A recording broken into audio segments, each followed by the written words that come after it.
تو قرآن کہتا ہے احسب الناس ان یترکوا ان یقولوا آمنا وہم لا یفتنون، کیا لوگوں نے گمان کر لیا کہ اتنا کہنے پر چھوڑ دیے جائیں گے کہ ہم ایمان لائے اور امتحان نہیں ہوگا؟ یہ زمین امتحان کی جگہ ہے، یہاں امتحان ہوگا۔ تو اللہ والوں کا بھی سخت امتحان ہوتا ہے، بہت سخت امتحان، لیکن وہ گھبراتے نہیں۔ ایک بزرگ سخت امتحان میں گرفتار ہوئے، ایسا سخت امتحان کہ وہ اس امتحان کے موقع پر اللہ کی بارگاہ میں دعا کر بیٹھے۔ غور سے سنیے گا، نیکی کا صلہ جو ہم چاہتے ہیں نا، یہ اللہ والوں کی سوچ دیکھیے۔ انہوں نے فوراً اللہ کی بارگاہ میں دعا کی، میرے مولا، زندگی کی میری کوئی نیکی تجھے پسند ہو تو اس نیکی کے صدقے میں میری اس مصیبت کو دور فرما دے۔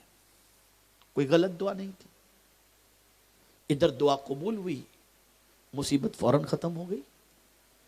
اب مصیبت ختم ہوئی تو بزرگ رونے لگے۔ مصیبت ختم ہوئی تو مسکرانا چاہیے، سد شکر بجا لانا چاہیے، لیکن وہ رونے لگے۔ لوگوں نے کہا حضرت مصیبت ختم ہو گئی، آپ کو راحت اللہ نے دے دی، اب کیوں رو رہے ہیں؟ تو جواب میں فرماتے ہیں ڈرتا ہوں کہ کہیں میری نیکی کا سارا صلہ اللہ نے دنیا ہی میں تو نہیں دے دیا، آخرت میں پھر کیا ہوگا؟ اگر قیامت میں مولا کہہ دے کہ تیری ساری نیکی کا بدلہ ہم نے تجھے دنیا میں دے دیا، اب آخرت میں تیرے لیے کچھ نہیں، تو پھر میں کیا کروں گا؟ یہ سوچ ہے۔ تو یہاں اچھی زندگی جسے چاہیے اس کے لیے قرآن ایک ضابطہ عطا کرتا ہے، اور وہ یہ ہے تم جو بھی نیکی کرو اللہ کے لیے کرو، اللہ کی رضا کے لیے کرو، کوئی دنیاوی بدلہ اپنے پیش نظر نہ رکھو۔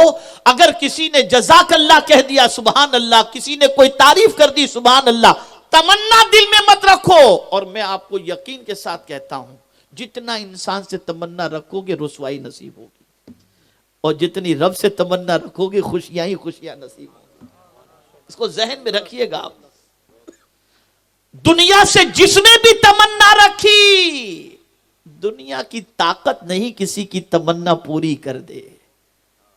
اور جب کسی نے چھوڑ دی دنیا سے توقع اور اپنے مولا کی طرف رجوع رہا، تو پھر قرآن کہتا ہے میرے بندے میں ایسی جگہ سے دوں گا جہاں تیرا گمان بھی نہیں پہنچتا ہوگا۔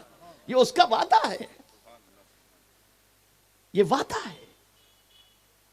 تو اچھی زندگی مرد و خواتین کو اگر چاہیے تو جو بھی نیکی کرو اس نیکی کا بدلہ دنیا ہی میں نہ مانگو، اس نیکی کے لیے ایک سوچ بناؤ، ایک فکر بناؤ کہ مولا میں یہ کام تجھے راضی کرنے کے لیے کر رہا ہوں، اگر تو راضی ہو گیا تو میری دنیا بھی بہتر ہو جائے گی اور میری آخرت بھی بہتر ہو جائے گی۔